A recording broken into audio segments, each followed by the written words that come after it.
SG4, inspirando a excelência.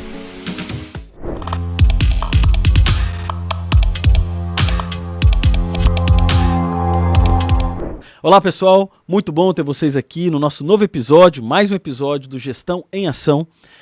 Um episódio hoje que vamos falar sobre capitalismo consciente, vamos falar sobre consumo. E, óbvio, né, vamos sempre, e vocês conhecem bem aqui o nosso podcast, chamamos especialistas. E aqui hoje, Hugo Bethlen, um profissional executivo de grandes empresas do varejo do Brasil, que conhece muito do tema. Ele vai esclarecer, apresentar e conectar esse tema à sustentabilidade ESG. Então, Hugo, seja bem-vindo. Muito obrigado, um grande prazer estar podendo fazer esse podcast com você. O tema é extremamente relevante e atual, né? Me apresentando rapidamente, Ótimo. Eu sou o Hugo Bethlen, casado com a Laura há 35 anos, né? Legal. Pai de quatro filhos e sou um long life learner, ou seja, eu tenho duas certezas na vida. Um dia eu vou morrer, espero que seja longe, e outra que eu vou aprender uma coisa nova todo dia, como eu estou aprendendo hoje aqui com você, certo? Legal. Uhum. E nesse afã de fazer as coisas, eu comecei minha vida trabalhando por uma empresa de auditoria, que já não existe mais, chamada Arthur Andersen. Uhum. E lá eu fui alocado numa divisão chamada Small Business. E esse Small Business, pequenos negócios, né? Uhum. Me alocou no primeiro cliente da minha vida depois que eu entrei lá, ainda no ano 79, né? Que foi o Carrefour. O Carrefour tinha 4 lojas no Brasil, por isso que era Small Business, certo? Que legal, olha só. Trabalhei para eles 5 anos, ajudando toda a estruturação da localização brasileira, né? Porque quem conhece um pouco da contabilidade francesa sabe que é totalmente invertida da contabilidade básica, né? Brasileira, americana. E nós fizemos essa adequação, fizemos toda a manualização, fizemos um trabalho incrível. Passados 5 anos eu fui convidado para ir para lá. Entrei como gerente contábil, porque as lojas eram descentralizadas. Depois eu fui conduzido a ser controller. E para minha surpresa, aos 28 anos eu fui convidado e fui nomeado CFO do Carrefour, né? Jovem, 28 anos. 28 anos. Fantástico. Fiquei 6 anos como CFO. Em 91, o Carrefour pela primeira vez passou o Pão de Açúcar, que era o líder do mercado, Sim. né? E naquela época nós estamos falando de hiperinflação. Sim. Muita gente que talvez esteja vendo esse podcast nem saiba o que é isso, nunca viveu o que é isso. Mas era um desafio gigante. Imagina. E parece que o CFO era o cara mais importante da empresa. No fundo, sempre operações, vendas, comercial, né? Foi o pessoal mais importante da empresa. Mas parecia porque a gente tinha que fazer malabarismo. Tanto é que eu tenho muito orgulho de um prêmio que eu ganhei, chamado Executivo Financeiro do Ano, do IBEF, Instituto Brasileiro de Executivos de Finanças, em 91, cujo símbolo é uma estátua de um equilibrista, né? Se equilibrando em cima de uma moeda. Olha Por quê? só. Porque era Exatamente o contexto, o grande desafio, né? Depois disso eu fui para operações, depois eu saí do Carrefour, fui ser o primeiro CEO a montar o Hopi Hari, lá perto de Campinas, né? Fazer o projeto, comprar os equipamentos, buscar, levantar a grana para poder fazer. Me deu uma grande visão também de empreendedorismo. Em seguida, o Hopi Hari pertencia a GP Investimentos. Eles compraram o SES Supermercados e eu voltei para o varejo no SES Supermercados.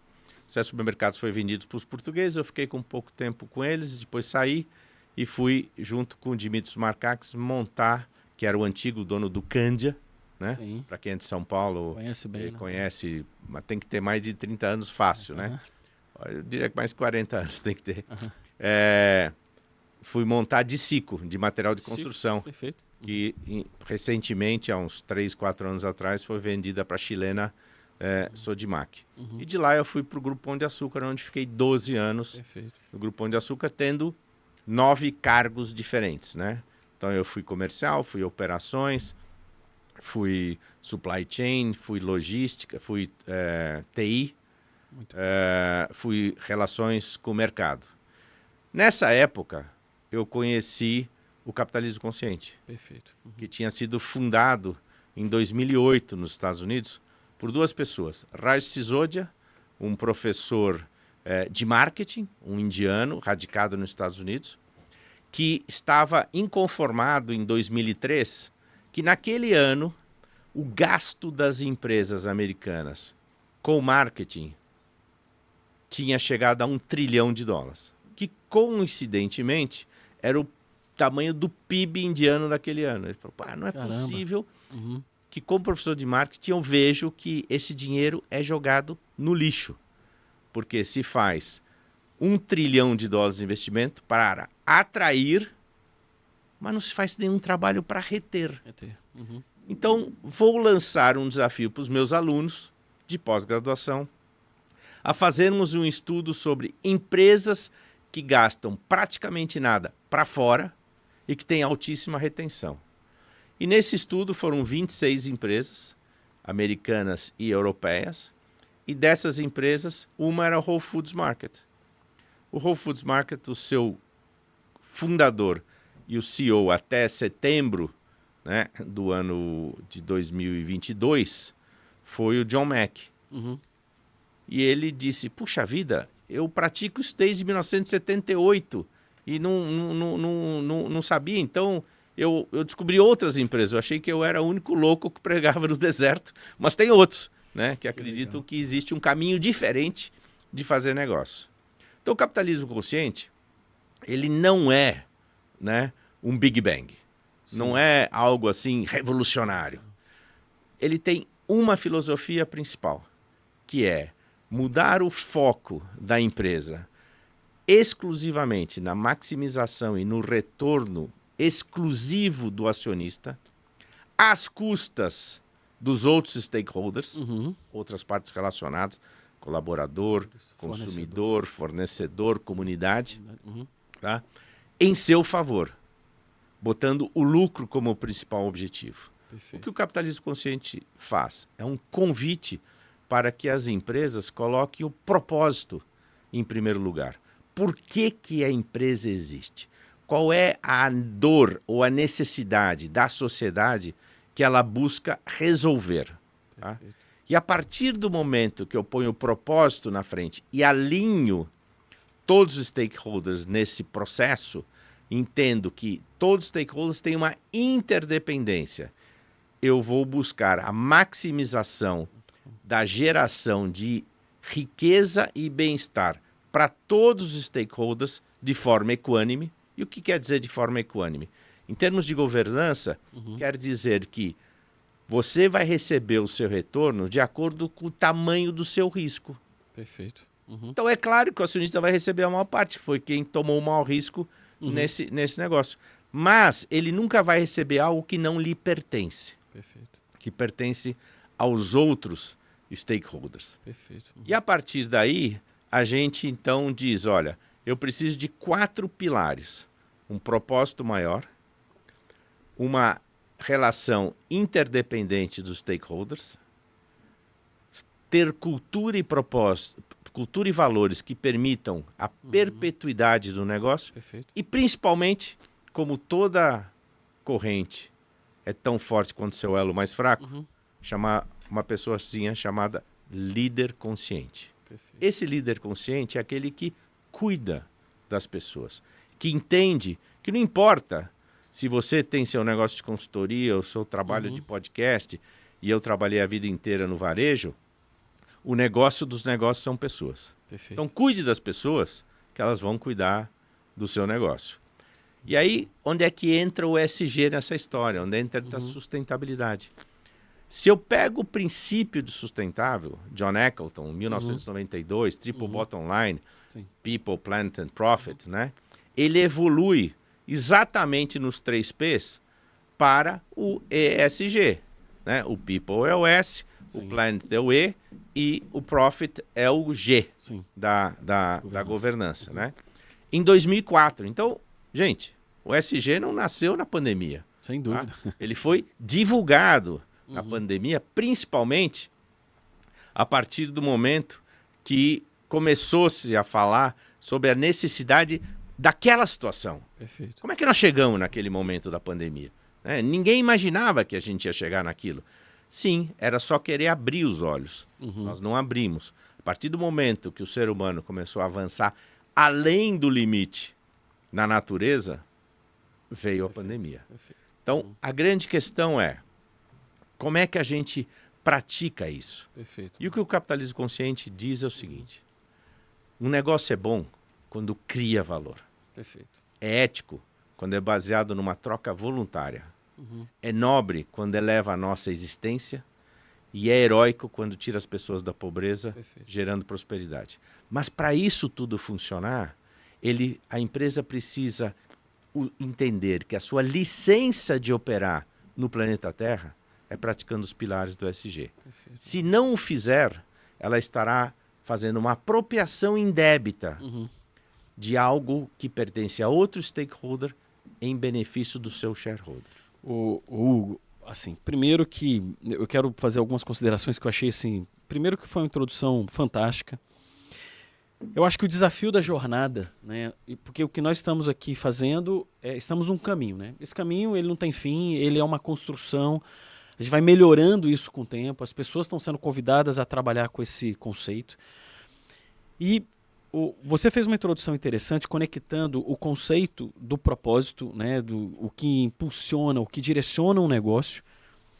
Eu pego aqui a questão do líder, né, porque você tem lá o executivo, o dono da empresa, o fundador da empresa, uma pessoa que há 30 anos começou uma organização pequena e hoje pode ser uma grande organização, para a gente conectar o tema sustentabilidade. Eu quero começar aqui com você com uma pergunta sobre a questão do desafio do executivo, tá? E a gente pode até falar, e eu queria que você desse exemplo, né, porque você navega também no pequeno, no médio e no grande. Você, né, tem experiências com esses 3 tipos de empresa. Como que a gente convida, uma pergunta aqui, tenho curioso para ver a tua resposta, como que a gente convida o executivo que durante muito tempo, há 30 anos, ele começou lá vendendo um tipo de produto e ele foi crescendo e hoje tem uma empresa de 200 milhões. 150 milhões. Mas ele começou simples, ele começou, né, uma atividade ali. Como que eu convenço ele, convido ele, eu transformo ele, eu mexo com ele para que a gente siga juntos nessa jornada? O que você dá aqui de dica para a gente, para o pequeno, aí você pode falar um pouquinho para o pequeno, para o médio e para o grande. Como eu disse, eu conheci o capitalismo consciente, eu ainda estava no Grupo Pão de Açúcar, no GPA.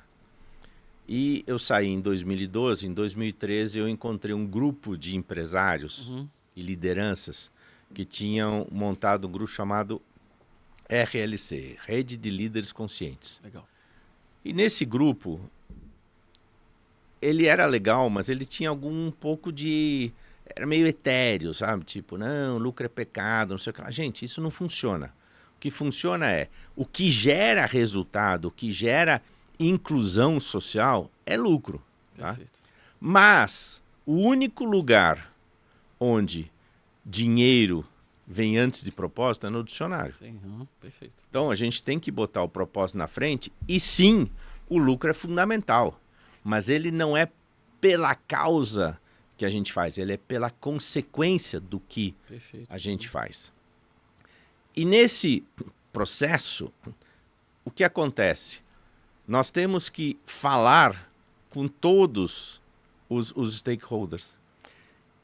E lá em 1970, né, anos 70, um grande, né, economista, Milton Friedman, estava necessitando ajudar o governo americano, que é o maior país capitalista do mundo, a se reerguer.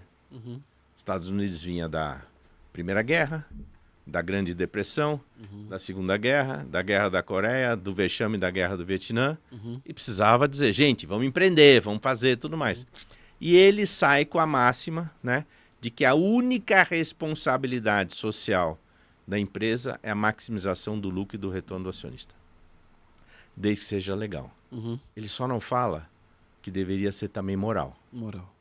Então, Dov Seidman, que é um grande escritor americano, que escreveu um livro chamado How, ou já traduzido em português chamado Como, e que eu recomendo muito a leitura, ele diz o seguinte: leis e regulamentações dizem o que você pode e o que você não pode fazer, mas valores dizem o que você deve fazer. E tem uma grande diferença entre fazer o que é permitido e fazer o que é certo. E nesse processo, na mesma época de Milton Friedman, nasce uma questão muito complexa, Uhum. chamada bônus, Perfeito. de curto prazo. Então, quanto mais eu maximizar o retorno de curto prazo, mais o CEO, os C-levels, os executivos, o dono, maximizam o seu retorno. A questão é que esta voracidade faz com que muitas vezes eu esteja fazendo às custas dos outros. Uhum. Então, é muito fácil eu, como dono do dinheiro, aumentar o meu retorno pagando um salário Menor. muito baixo, Uhum. empurrando um fornecedor 180 dias, Perfeito. vendendo um produto sem qualidade para o meu cliente, até sonegando imposto.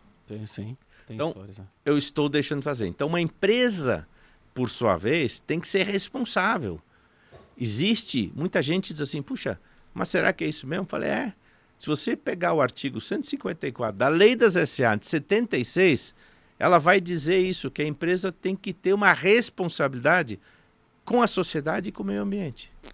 Então, que tipo de responsabilidade é essa?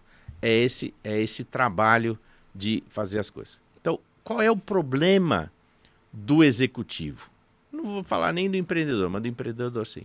Vamos pegar o empreendedor lá atrás. Sim. Pegar um exemplo aqui, Magazine Luiza, Uhum. da minha amiga Luiz Helena Trajano, Uhum. que inclusive é conselheira emérita do Capitalismo Consciente. Perfeito. Uhum. Conversando várias vezes com ela, ela tem muito orgulho de contar a história da família dela. Uhum. O Magazine Luiza não chama Luiza por causa dela, chama Luiza por causa da tia dela, Uhum. né? Que lá em Franca, Sim, eles começaram a falar. no interior, Uhum. né? São Paulo. E Franca, eu brinco que é quase que um beco sem saída, né? Porque você vai para Franca, não tem muita coisa para fazer adiante. Tinha que desenvolver alguma coisa. Então, quando a tia dela e o marido, o tio, decidem comprar um armarinho, sabe? Um conceito de modelo de loja, certo? Que é um pouco de... Vende tudo no interior, certo? Óbvio que era para dar oportunidade para a família. Tirar a própria família da pobreza. Fazer com que... Eu acho isso extremamente válido. E se você entrevistar 100 empreendedores, tá? Talvez 90 vão dizer, eu comecei para sair da pobreza. Uhum. Ou eu comecei para dar uma criação para os meus filhos. Eu comecei. Maravilha, faz parte do negócio. Mas esse não é o propósito que te segurou até aqui. Uhum. Se você efetivamente tivesse dito, não, eu vou ficar só com esta questão de maximizar o meu retorno, garanto que a empresa não teria 10 anos. Sim. Então, esta é a realidade. O que a gente tem que fazer? É separar a visão de curtíssimo prazo do executivo na maximização do seu retorno, Perfeito. que é a consequência da maximização do retorno da empresa, tá? Sim. Em seu benefício. Então, eu passo a ter 2 stakeholders, tá? Fazendo uma apropriação indébita de algo que pertence a outros stakeholders. O empreendedor, Sim. o empresário e o executivo C-level dessa questão. Uma outra questão é que o Brasil é muito instável. Nós temos um desafio enorme de estabilidade. Sim. Né? Cada dia é uma surpresa. Quando eu falo do prêmio equilibrista, era isso, né? Uhum. Cada dia é uma surpresa. Você não sabe o que vai acontecer, né? Sim. Já falaram muitas vezes, o Brasil não é para amadores e assim por diante. Então, o grande desafio é que muitas empresas, e aí eu estou falando de grandes e gigantes, tá? O CEO, quando profissional independente, que não foi da família, Uhum. ele não está olhando a perpetuidade. Sim. Ele está olhando o seu interesse de curto prazo. Perfeito. Então é muito difícil ele, por exemplo, colocar nas metas objetivos de ESG. Uhum. O que já muitas multinacionais internacionais e grandes empresas brasileiras estão fazendo. Sim. Ou seja, a sua meta não é mais apenas venda e EBITDA. Uhum. A sua meta é venda, EBITDA, satisfação, felicidade dos seus colaboradores, NPS dos seus clientes, tá? Conceito de bom atendimento. Indicadores nos 3 pilares. Uhum. Posso escolher diversidade, Sim. mulheres em cargos de liderança. Posso escolher governança absolutamente transparente, né? Posso escolher reciclagem, posso escolher energia limpa, posso escolher ações de descarbonização. Várias coisas eu posso botar que sejam mensuráveis. Então, isso é fundamental que eu possa efetivamente medir. E nesse caso, esse líder, esse executivo vai dizer o seguinte, puxa, se eu cuidar disso também, eu fico na cadeira. Porque eu costumo dizer que a cadeira mais ejetora que existe é do CEO. Sim. Né? O cara bate o botão lá, o cara pula para fora. Então, ele já entra com raciocínio de dizer, deixa eu maximizar o meu retorno enquanto eu ainda estou sentado nessa cadeira. Isso tem que mudar e está mudando. Perfeito. Então, nós já estamos vendo várias empresas de todos os tamanhos acreditando que um capitalismo consciente leva a uma perpetuidade mais saudável do seu negócio, Fantástico. gerando riqueza e bem-estar para todos os stakeholders de forma equânime. E, claro, o acionista vai, inclusive, ter, no longo prazo, um retorno maior do que aquele que ele imaginava no curto prazo. Perfeito. Hugo, a gente, aqui o nosso programa divide em blocos. Vamos encerrar esse bloco. Pessoal, um intervalo rápido e voltamos aqui para conversar com o Hugo sobre capitalismo consciente. Até o próximo bloco. SG4 Treinamentos, capacitando talentos, impulsionando negócios. Voltando aqui, pessoal, para o segundo bloco com o Hugo, né, vamos falar e continuar, né, a história do primeiro bloco. Você explicou muito bem, Hugo, esse processo de convite ao CEO e à grande empresa. Vamos falar do pequeno e do médio. Como que a gente pode convidar, né, aquele executivo que tem 10 funcionários, um profissional, uma empresa, né, que fatura, né, 3, 4, 5 milhões no ano. Como que ele pode ser conectado a esse conceito de capitalismo consciente, olhar a questão do lucro e da distribuição e da responsabilidade dos valores, ligado, obviamente, ao conceito ESG, para a sua jornada? Justamente estes empreendedores são aqueles que estão vivendo a jornada do propósito. Muitos deles montaram um negócio porque acreditam. Quando eu vou para o mundo startup, então é certeza que ele montou isso. Tanto é que eu sou investidor de startup. Quando um empreendedor chega para mim com um pitch, tá? E fala assim, não, porque eu estou vislumbrando, daqui a um ano eu vou ser unicórnio. Eu não quero nem ouvir o cara. Agora, quando ele chega com storytelling muito bem estruturado, falando do propósito, do porquê, qual a dor, qual a necessidade da sociedade ou do planeta que ele vai efetivamente resolver, Chama a atenção, né? Me chama a atenção e eu sei que essa construção é de médio e longo prazo. Existem várias empresas pequenas que não nasceram como startup, não são startups, certo? Não tem o conceito da exponencialização, não tem o conceito da digitalização. Apesar de que hoje, sem digitalização, nenhuma empresa vai muito longe. Então, mesmo as pequenas, têm que se preparar para essa questão. Né? Sim. O que acontece? Precisamos separar aquele empreendedor pequeno e médio que efetivamente pensa na perpetuidade do negócio e não na perpetuidade da sua pessoa. Perfeito, perfeito. E que com isso também digo o seguinte, se eu perpetuar o negócio, vai ser bom, vai ser melhor para os meus descendentes. E vai ser bom para quando eu decidir parar. Hoje, eu acho que essa palavra não existe mais. Tá? Eu acho que com a longevidade que todos nós estamos vivendo e possivelmente chegaremos fácil aos 90, 100 anos, você não tem o conceito de aposentadoria. Sim. Todo mundo quer estar produzindo alguma coisa, mesmo que não seja remunerado. Sim. Porque isso é propósito. Sim. Né? Existe saúde mental também, né? Existe um médico famoso chamado Dan Buettner, que desenvolveu o conceito dos Blue Zones, que são 6 regiões no mundo onde as pessoas são centenárias com saúde. E alegria, saúde mental, saúde física, tudo mais. E aí ele identificou quais são os 5 principais pilares que garantem essa longevidade. A primeira, sem dúvida, é ter um propósito de vida. Perfeito. Uhum. Por que eu levanto todo dia? O que eu tenho de prazer? E aí, a cultura japonesa nos ensina muito, com o conceito do Ikigai, né? Que é a minha razão de ser. E ao você ler livros e relatos de Ikigai, você vai ver, por exemplo, que um sushi man que faz há 40, 50 anos o mesmo sashimi, ele faz todo dia com um prazer novo. Muito bem. Porque ele está sempre tendo uma realização naquela apresentação que ele vai fazer. Então, não precisa o seu propósito ser uma grande coisa. Você não precisa ser Madre Teresa de Calcutá, certo? Nem Irmã Dulce, nem Gandhi, certo? Não, você precisa pensar o seguinte: ao longo dessa minha jornada, por mais tempo que eu viva, um dia eu vou morrer, né? Quando eu olhar para trás, que legado eu vou ter deixado? Perfeito.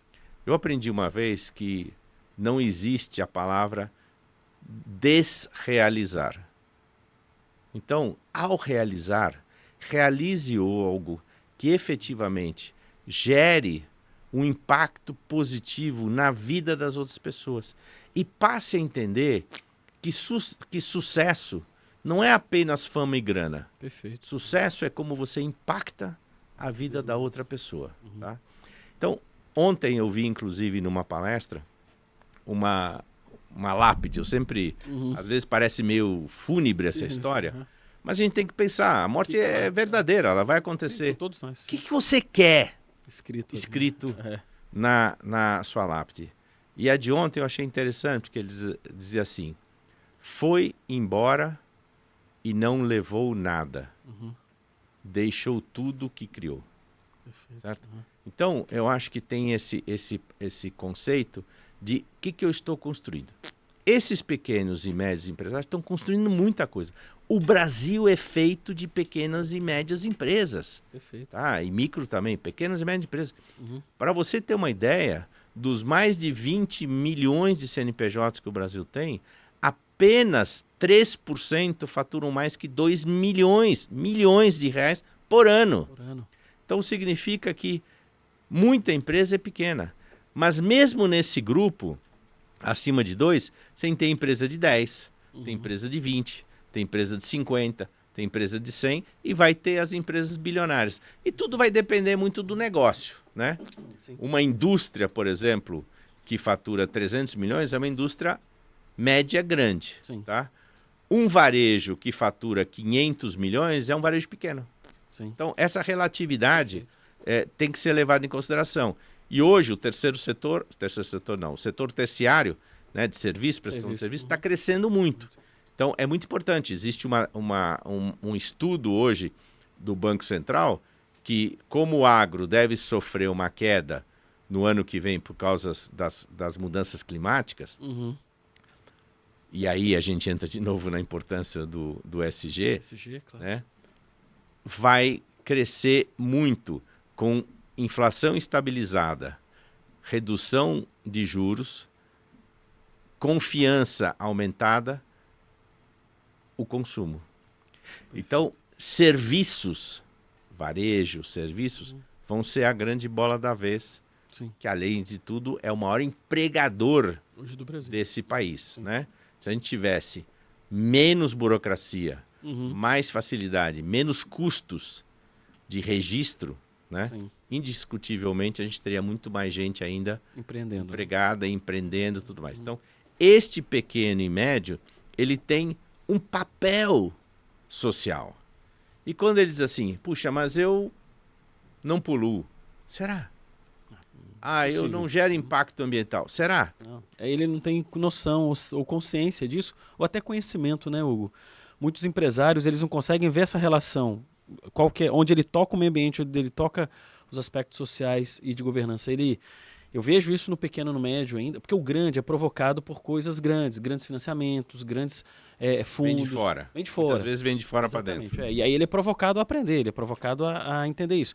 O pequeno, ele fala, não, isso não é para mim, isso aí é para o grande. E eu já ouvi isso muito já de pequenos e médios, né? Ele não percebe que sustentabilidade é o alavancador do negócio dele. Sustentabilidade ajuda ele a consolidar, a ter bases de perpetuidade. E é isso que você está falando muito bem aqui, né? De olhar a longo prazo, né? Você não administrar uma empresa que tenha também longevidade. E não só na pessoa, né? Só nele como proprietário e fundador. Porque muito fundador não pensa nisso. Ele vai envelhecendo, chega lá na frente, ele não fez nenhum processo de sucessão e não olhou para o futuro, né?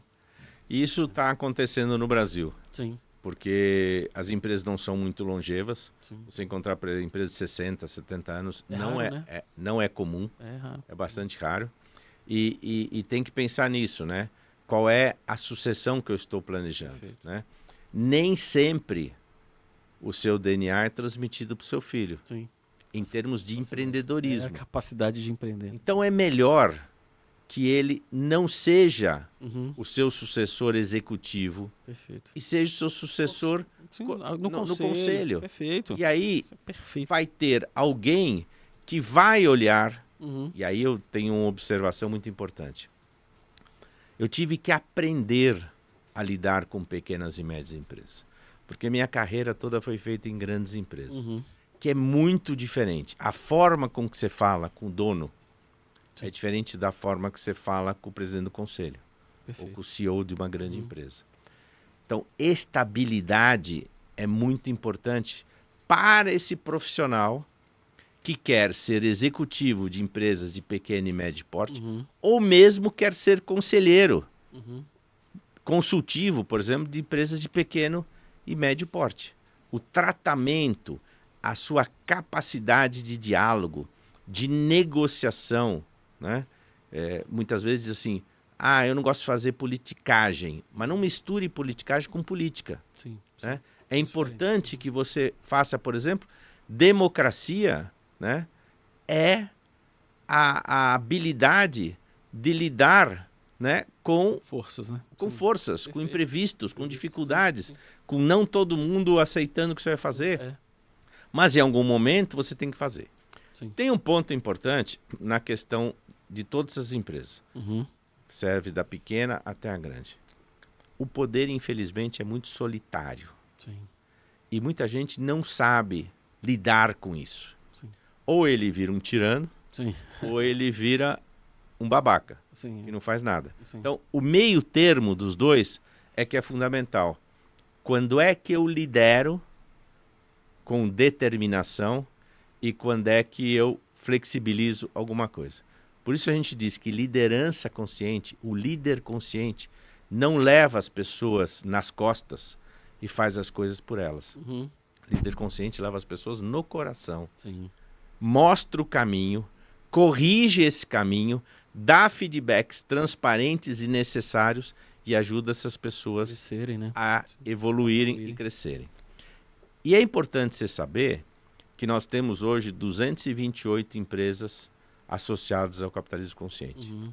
Dessas, o nosso maior contingente são de startups e pequenas empresas, que são aquelas que dizem assim, puxa vida, eu tenho um propósito, eu nasci com um propósito, eu quero seguir todos os pilares do ESG. Mas quem compra o meu serviço, quem compra o meu produto são as empresas grandes, que muitas vezes querem me esmagar logo no primeiro encontro. Sim. Como é que eu nado nesse Shark Tank com uma carapuça, com uma casca, para não ser devorado por esses tubarões? E é por isso que nos procuram, é por isso que a gente tenta efetivamente dar os caminhos para eles e dar os argumentos para que eles consigam, inclusive, sensibilizar essas empresas grandes. Perfeito. Porque o problema da empresa grande também é a quantidade de layers. Sim. Como eu falei. Né? Transformar uma empresa grande numa empresa de shareholder capitalism para stakeholder capitalism leva tempo. Tem muitas barreiras, tem muitas negativas, tem muitos silos a serem vencidos. Né?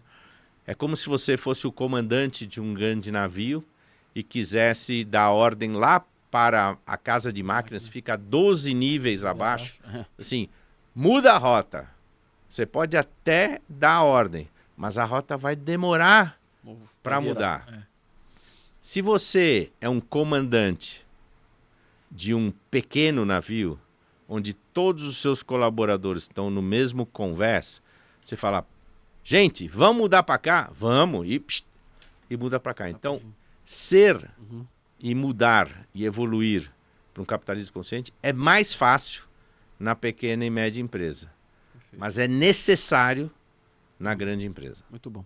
Hugo, educação. Eu queria falar um pouco com você sobre isso, sobre o convite às pessoas, sobre esse tema. Como é que você recomenda um empresário a levar o tema do capitalismo consciente, do consumo, de deixar isso de uma forma bem estruturada para a sua cadeia, os colaboradores, terceiros, todos os stakeholders, todas as pessoas que estão ali, fornecedores. Como é que você recomenda educação? A gente fala muito disso aqui no nosso podcast. Ele tem um propósito, esse podcast, de levar conhecimento. Você está dando uma aula aqui fantástica para a gente e vai ficar gravado, isso se perpetua. E eu acho isso a beleza do YouTube e também da gente poder falar na TV Cultura sobre esse tema.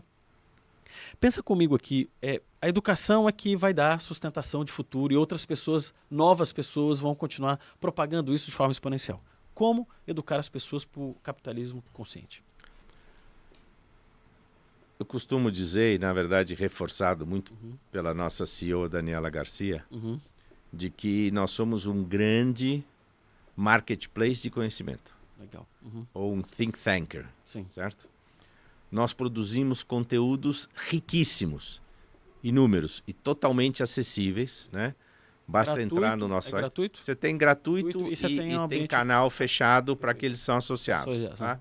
Mas a quantidade de informação gratuita, É gigante. aquilo que a gente chama de degustação, para você poder depois se interessar em se associar ao movimento capitalismo consciente, porque tem duas questões.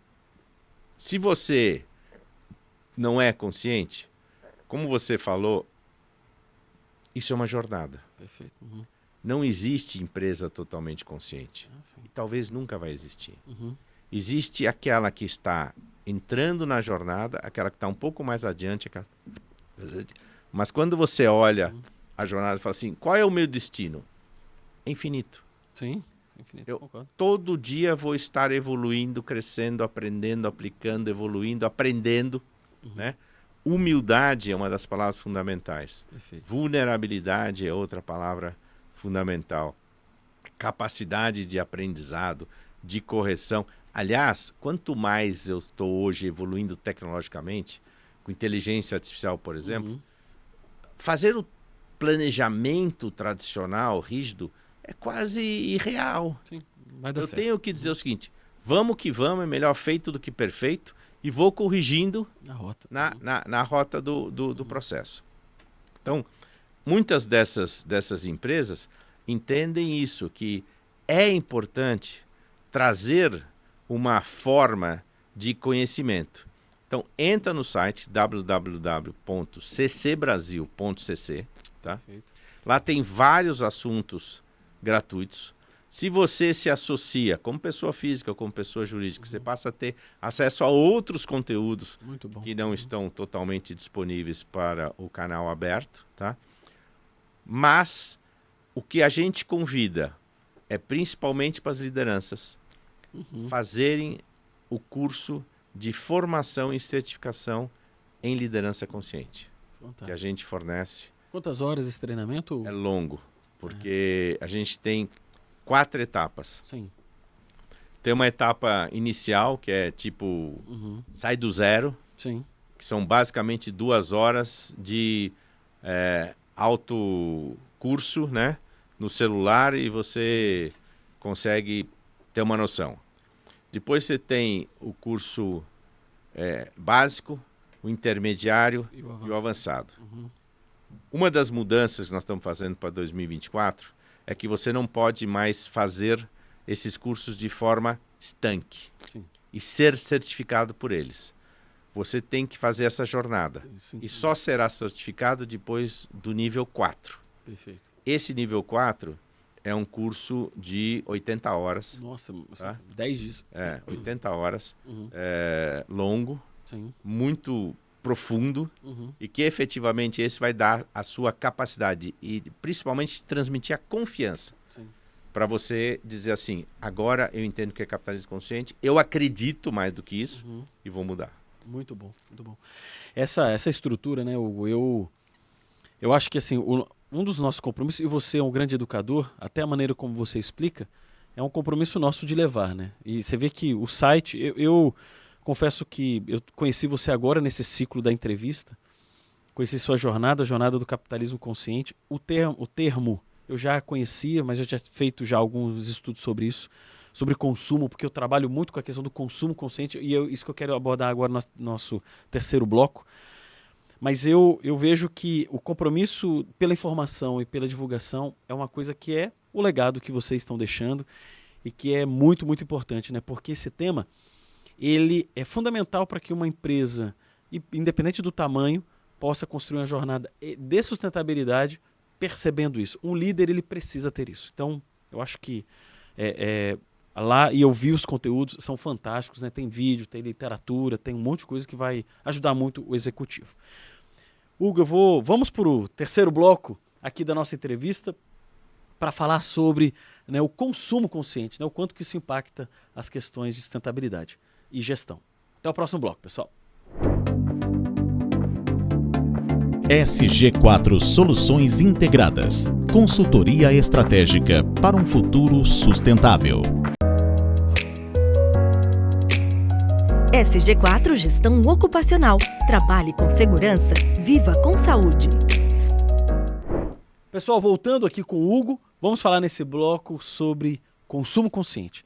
Hugo, dentro dessa jornada, né, de sustentabilidade de gestão, eu gosto de abordar a questão do consumo que hoje, né, então quero o seu ponto de vista, a sua opinião sobre isso.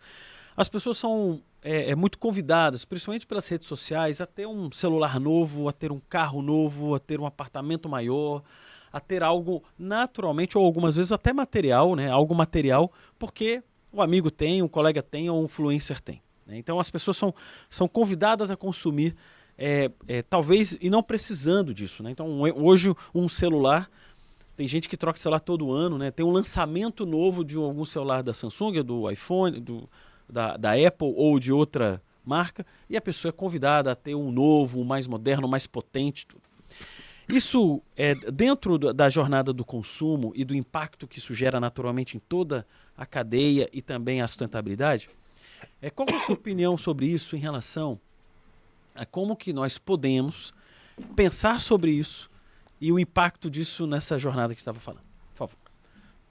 Esse assunto do consumo consciente está realmente ligado aos pilares do capitalismo consciente. Perfeito. Porém, ele é um desafio gigante. Eu, inclusive, sou conselheiro do Acatu, do Instituto Acatu, perfeito, para consumo consciente. E a gente tem muita, sério, né? muita complexidade nisso. O Hélio Matar, que é o fundador, é nosso membro do Comitê de Ética, né, do Capitalismo Consciente. Então a gente troca muito, há muitos anos. Eu conheço o Hélio há mais de 20 anos. E eles têm feito um trabalho incrível nesse assunto. A questão do consumo consciente é que você precisa abordar as duas pontas, né? A empresa e o consumidor. Perfeito. Todos nós, em qualquer um dos nossos papéis de vida, empregado, empreendedor, consumidor, né? Pai, tudo mais. Não, eu vou falar que todos nós somos consumidores. Ah, sim, perfeito. Em todo momento nós estamos consumindo alguma coisa. O grande problema que a gente encontra nisso é a questão de como levar para as duas pontas, a empresa e o consumidor, essa consciência. Por quê? A empresa que ainda está no mundo do shareholder capitalismo, ele está nos pilares básicos do capitalismo dos anos 80, 70, tá? Que são crescimento infinito. Gente, é impossível pensar em crescimento finito com recursos finitos. Perfeito. Então, quanto mais eu quero crescer, das duas uma, tá? Ou vai faltar recurso do meio ambiente, ou vai faltar cliente, ou vai faltar grana para crescer tanto, ou eu estou tirando algo de outro. Perfeito. Tá?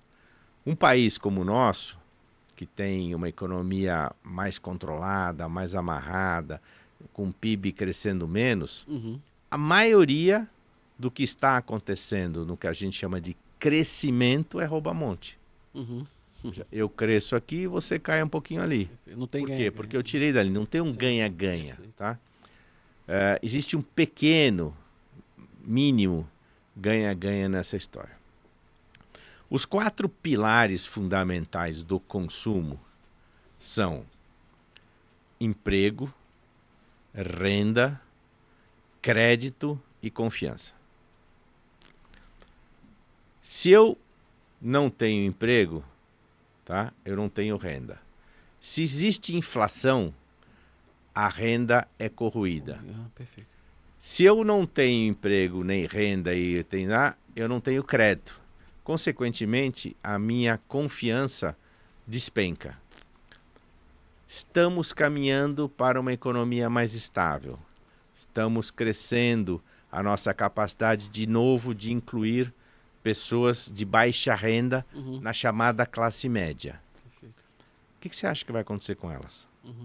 A hora que elas tiverem acesso ao consumo, você vai dizer para elas assim, não, você não pode consumir mais porque eu, que já estava aqui na classe AB, C, consumi antes de você e estraguei o planeta. Então agora é responsabilidade sua, Consome não, né? proteger. Nunca vai fazer Não isso. vai Consumir. existir. Com certeza, vai Não consumir. vai existir. Então o grande desafio vem da educação das empresas em dizer o seguinte, vou pegar o caso do mercado de têxtil, de moda. Tá? A moda, a blusa azul que você está vestindo, a minha camisa verde que eu estou vestindo, tudo mais, faz parte do nosso estilo, do nosso DNA. Sim. Ele representa como nós pensamos. A nossa atitude é transmitida pela casca. Né? O primeiro impacto que você tem é como você está vestido. Então, isso te dá uma questão de pertencimento. Né? Você quer estar do seu jeito. Pode ser uma moda sustentável ou pode ser uma fast fashion. Perfeito. Então, o que nós temos que definir é o seguinte, ok, eu quero a cada estação, e lembre-se, antigamente existiam 2 coleções por ano, né? Primavera, verão, outono e inverno. Agora chegam a existir 6 coleções por ano. Tem empresas que têm 12 coleções por ano, tá? Uma Zara, uma Shein, uma H&M, tá? Tem 12 coleções por ano. De tal maneira que eles te incentivam ao consumo. Se esse incentivo fosse, olha, está lançando um produto novo e você tem direito a tê-lo, mas nenhum corpo ocupa o mesmo lugar que outro corpo. O que você vai fazer com aquele que está no seu armário e que talvez você usou 1 ou 2 vezes? Qual é a orientação, a educação, tá? Para que a gente efetivamente mude essa questão. Dizendo o seguinte, puxa, para cada peça que eu vou botar no meu armário, eu tiro uma e dou um destino sustentável. Perfeito. Qual é esse destino sustentável? Eu quero ganhar dinheiro, eu vou num brechó. Perfeito. Tá? O produto tá bom ainda e eu não preciso ganhar esse dinheiro, eu vou para uma doação. Tá? O produto tá, não sei o que lá, eu vou para um upfilling, certo? Fitting. Que é eu mudo, corta a manga, corta a perna, faço não sei o que lá.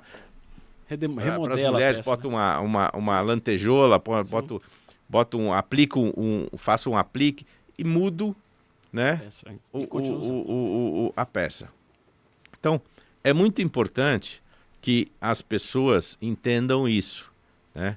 Que eu não preciso estar consumindo por consumir. Né? O dinheiro não leva desaforo. A gente tem que lembrar que nós só podemos fazer 3 coisas com o nosso dinheiro. E todas elas dependem exclusivamente do dono do dinheiro. Nós podemos consumir, nós podemos investir ou nós podemos doar. Não tem outro jeito. Perfeito. Tá? Só que cada uma delas depende da sua consciência. Uhum. Como você vai fazer? Então, alguns pequenos exemplos. Quando você for comprar, pergunte, realmente eu preciso? Perfeito. Se realmente eu preciso, é verdadeiro ou é realmente eu quero? Que é a grande maioria das vezes. Né? Eu quero bato-pé que nem criancinha, certo? Que eu quero realmente consumir aquilo. Né? Se for ainda assim, o que eu vou fazer com o produto que eu tenho em casa?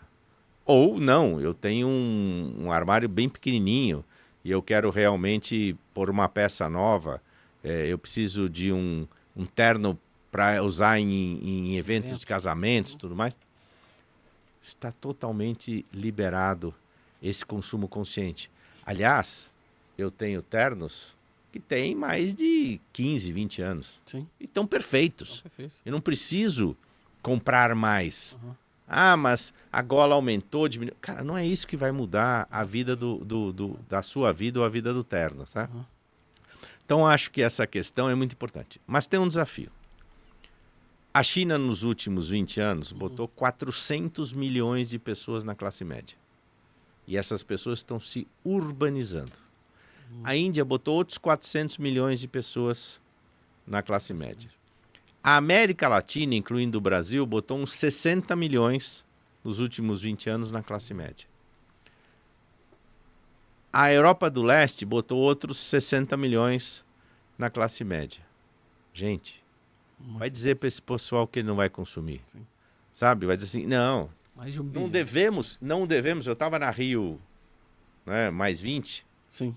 e uma discussão era sobre mobilidade urbana. Uhum. Então, na época, tinha um incentivo para o carro popular. Sim. E aí tinha gente que dizia assim, não pode dar incentivo para carro popular, tem que dar incentivo para transporte coletivo. É verdade, mas esse seria o meu sonho de classe AB, poder ter um transporte coletivo decente, que eu pudesse usar e não precisasse do meu carro. Não é o sonho de quem vive no transporte coletivo, Perfeito. que vive a realidade que a gente vive. Sim. Né? Transporte coletivo ruim, de mau serviço, sim. volumoso, né? Agressivo. Agressivo. É. Então, é um problema sério quando ele diz assim, puxa, consegui um dinheirinho, comprar uma moto. Sim. Ah, consegui um dinheiro melhor, vou comprar um carro. Uhum. Tá? Qual é o sonho de todos os brasileiros? Ter a casa própria. Coisa própria. Uhum. Maravilha. A casa é um bem que eu não preciso ter mais de uma. Sim. Tá?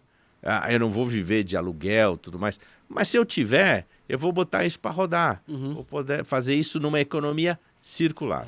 A outra coisa são as empresas entenderem o seguinte, como é que eu comunico sem deixar de ser empresa, tá? Que esse produto tem que ser pensado antes de ser comprado, que tem que ser reposto antes de ser comprado. E uma nova indústria que está cada vez mais aparecendo é a indústria que os milênios e os Zs, a geração Z, estão mais favoráveis a. Eu não preciso ser dono, eu preciso ter o uso. Alugar, sim. Então, compartilhar. Airbnb, Sim. Uber, tá? iFood, são tudo São esses conceitos. plataformas de compartilhamento. Então, é muito importante o seguinte. Existem, por exemplo, estamos aqui numa sala com ar-condicionado, existem empresas hoje que não te vendem mais o sistema de ar-condicionado. Você aluga o sistema de ar-condicionado. Iluminação, tem várias empresas que te instalam e te cobram por serviço e te mantém atualizado a iluminação, os looks e tudo mais, sempre. Há quase 50 anos atrás, 40 anos atrás, eu morei um tempo na casa da minha tia, porque no Rio, né, a família Bethlen é do Rio, porque eu fiz escola de formação de oficiais da reserva da Marinha. Então, sou segundo tenente da Marinha. E morava lá. E ela, há mais de 40 anos atrás, tinha uma TV alugada. Eu falava, cara, pra que isso? Não entendo. Por que não compra logo de uma vez? Que ela já estava assim, 40 anos na frente da gente. Né? Eu não preciso da posse. eu preciso do que o bem me oferece. Né? Não sei se você sabe, eu fiz um curso em Harvard e me assustei. Né? Cada um, se não for motorista de Uber nem de táxi, né, usa 3% da vida útil do seu carro rodando. 3%. Eu achava que era 30, 20. 3%. Então, a grande verdade é essa. Será que eu preciso mesmo? Será que eu não consigo compartilhar? O que eu consigo fazer com essas questões? E mais do que isso, quando eu for comprar agora, vamos dar prioridade a bens sustentáveis, que vão durar muitos anos, tá? Que eu vou poder usar várias vezes. E não aquela modinha, certo? Que eu compro nas plataformas chinesas, que eu não sei como são fabricadas, não sei como são transportadas e simplesmente não vão durar nada. E muitas vezes eu compro, existe uma imagem chocante, que eu convido todos a verem, que é de um lixão de têxtil no deserto do Atacama. E que mostra vários produtos, América Latina, América Central, tudo mais, descartados, inclusive com etiqueta ainda da compra. Então, a grande questão é essa. Vamos consumir menos. Vamos dar mais valor. E mais importante, consumo consciente não é voto de pobreza. Perfeito. Consumo consciente é usar a sua decisão de compra para atender uma necessidade sua que você realmente precisa. Você vê que fantástico isso, né? E quando a pessoa consome, ela tem uma cadeia, né, gigantesca de empresas que estão ali interagindo com o meio ambiente, interagindo com a parte social e também executando rotinas de governança. E se a gente consegue trabalhar o consumo de uma forma inteligente, você diminui, obviamente, essa cadeia. Você não vai estar tirando emprego dessas pessoas, né? Você está fazendo com que o processo circule de uma forma diferente, né? Hugo, se eu tenho por exemplo, meus carros, né? Normalmente eu ando eles com até 200 mil quilômetros, né? Eu fico, porque eu rodo muito, né? A gente, consultoria, roda bastante. Então, eu não fico, eu não tenho... Até porque você já quando né, compra um bem, ele já vem já depreciado ou já se deprecia rapidamente quando você tira ele de como zero. E essa estrutura é interessante porque muita gente tem a questão do consumo baseado em questões de status ou de questões pessoais, de autoestima, né? Mas eu acho que provocar o pensamento é fundamental e você trouxe uma explicação muito legal para isso. E eu sempre falo isso em outros momentos. Eu acho interessante que todo mundo um dia vá, por exemplo, num aterro sanitário ou no lixão da sua cidade, né? A pessoa vai ter um impacto ali que é uma coisa... A maioria das pessoas não tem noção, né, do tanto que se gera de resíduo e para onde isso vai. A pessoa só quer que tire da frente da sua casa. Agora, pensar que vai lá um dia, tem muitos municípios brasileiros que ainda não têm aterro sanitário. É um lixão a céu aberto, sem nenhum tipo de controle ali do que é percolado, do que é dissolvido ali da água, da tinta, tudo isso vai para lençóis freáticos e vai contaminar a água daquela região. Muitas pessoas não têm noção disso, só quer que o resíduo saia da frente. Chegando aqui no final do nosso programa, Hugo, eu queria te pedir assim, palavras, né, aqui finais desse episódio, já te agradecendo muito por todo o seu conhecimento, né, a sua disponibilidade e te dando assim, um parabéns pela jornada e também pelo propósito, né, dessa instituição, né, que é o Capitalismo Consciente Brasil, que vocês têm e estão levando a toda a nossa população. Então, palavras, né, o que você gostaria de falar, né, para a nossa audiência aqui sobre o capitalismo consciente, né, essa jornada? Vou falar para dois públicos diferentes. Um é o mesmo público do outro, que é o público consumidor. Todos nós somos consumidores, não importa o papel profissional que a gente exerça. E o outro é para as lideranças. Tá?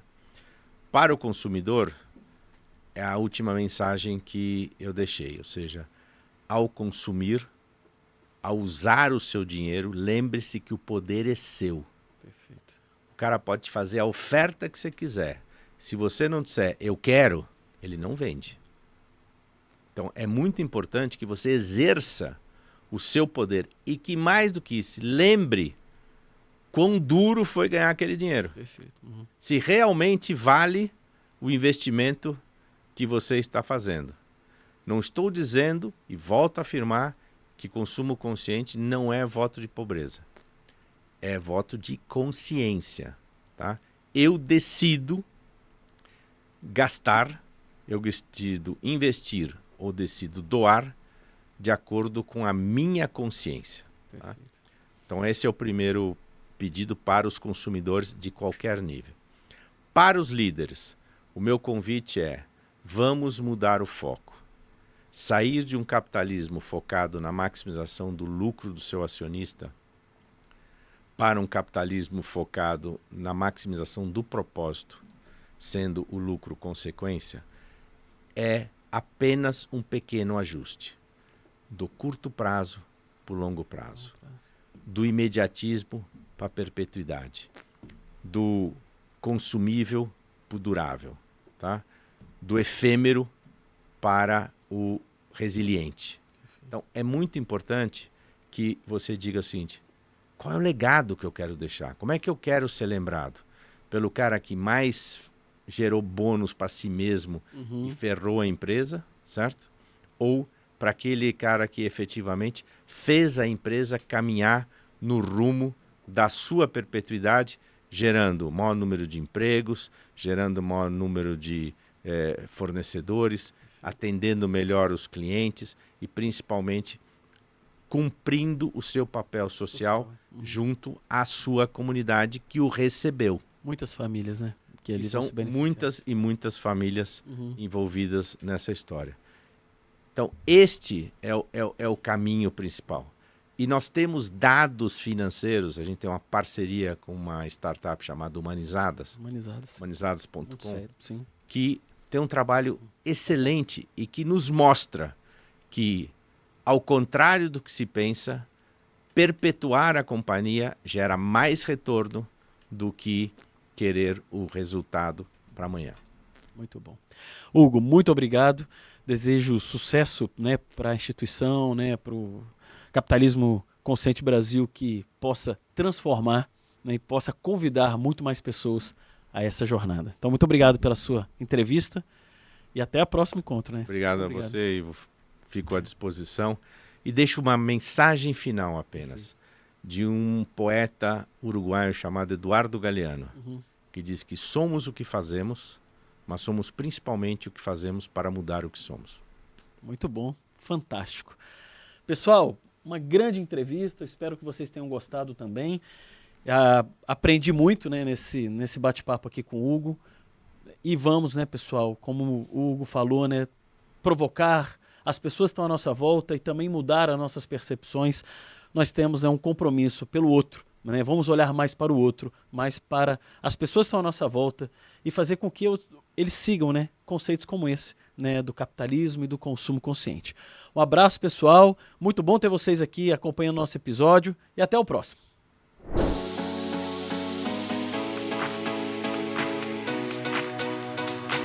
SG4, inspirando a excelência.